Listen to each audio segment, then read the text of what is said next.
Hey everyone, one of you guys requested a video all about cover-ups, and after having a good think about it, I think it's a really good subject that I can spread quite a bit of light on. Now, I'm not going to go into every design which will cover a design, because that would just literally go on forever.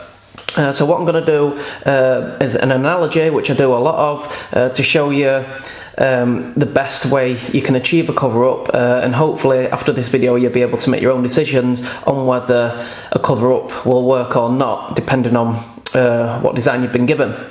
There's a few obvious things that aren't going to work with a cover-up. Now, for example, I had a guy come in once and he had a load of thick bold script going across his wrists and up his arm. You know, it was like staggered like this going up his arm, and he asked if I could put a portrait on top of it to cover it.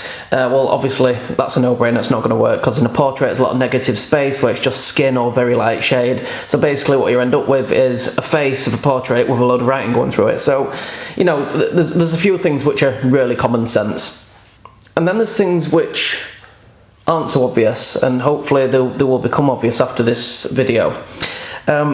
With cover-ups, when you're using colour, if you notice a lot of cover-ups that are done well, you know, if you look on internet, you'll see some really good cover-ups that have been pulled off really well.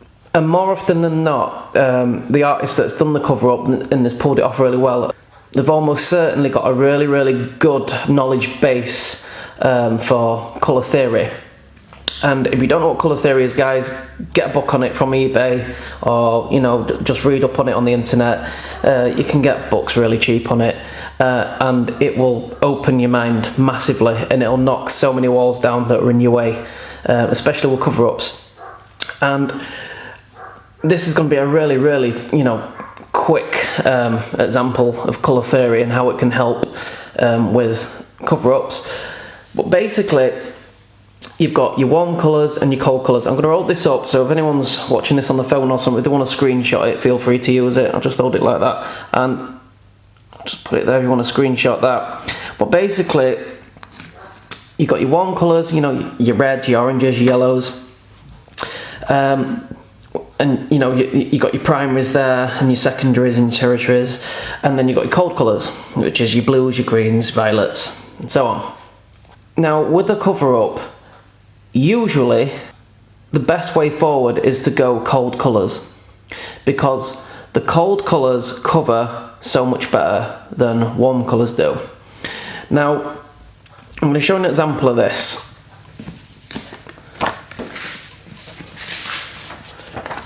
So I'm going to show you how a cold colour will cover a warm colour, and how a warm colour will not cover a cold colour.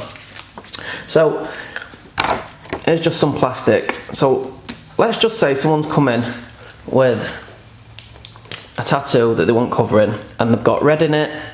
Let's just say, I don't know, that it's a flame or something like that, okay? So there's some red in the tattoo, and there's some yellow in it. Again, these are all warm colours. And they're coming in with this,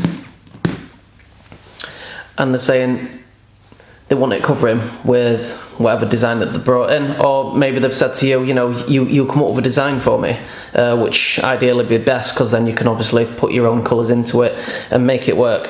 Now, with cover-ups as well, obviously there's a lot to be said about the actual shape of the cover-up as well, because it's not always a case of just going down and dirty and sticking your design on top of it. It's always better, you know, if you can design something which follows the general shape of it, you know, and how you can fit your design around this old tattoo.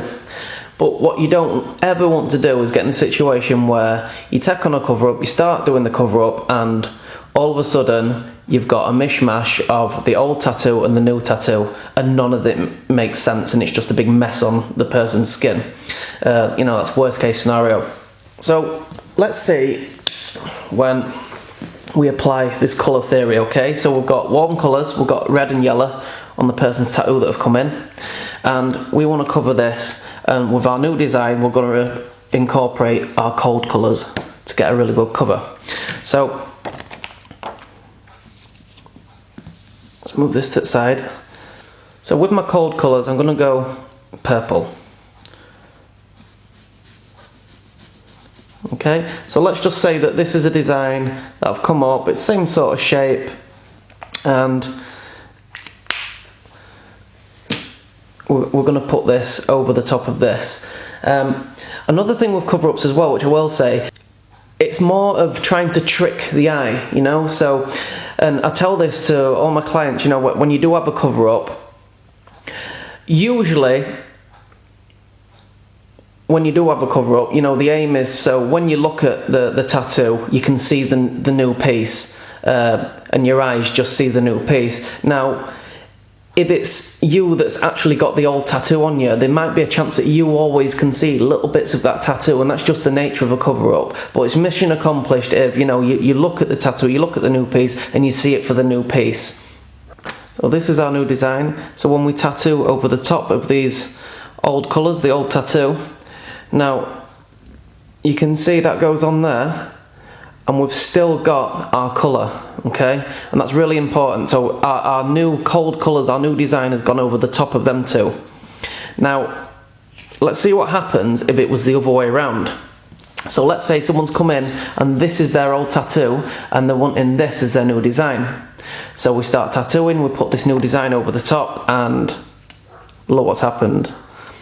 It's not covered it. See, the old tattoo is still showing through, and it's because it's to do with colours basically competing with each other. And generally speaking, darker colours will go over the top of lighter colours a lot easier, but also it's to do with the cold colours going over the warm colours. Now, I'm not saying you can't cover up a tattoo with warm colours. It can be done, but it's a lot more technical. And when you're doing a tattoo like that and you're covering up with warm colours over warm colours, then you've really got to make sure that your new design is going to sort of like camouflage the old tattoo as well. So just bear that in mind, guys. You know, basically the rule is cold to cover warm, and if you stick with that, then you'll probably get a lot better results when you're doing cover-ups. So hope this has helped some of you guys out, and if you like this video, don't forget to hit the like button, subscribe to my channel, and there'll be some more videos coming soon. Cheers, guys.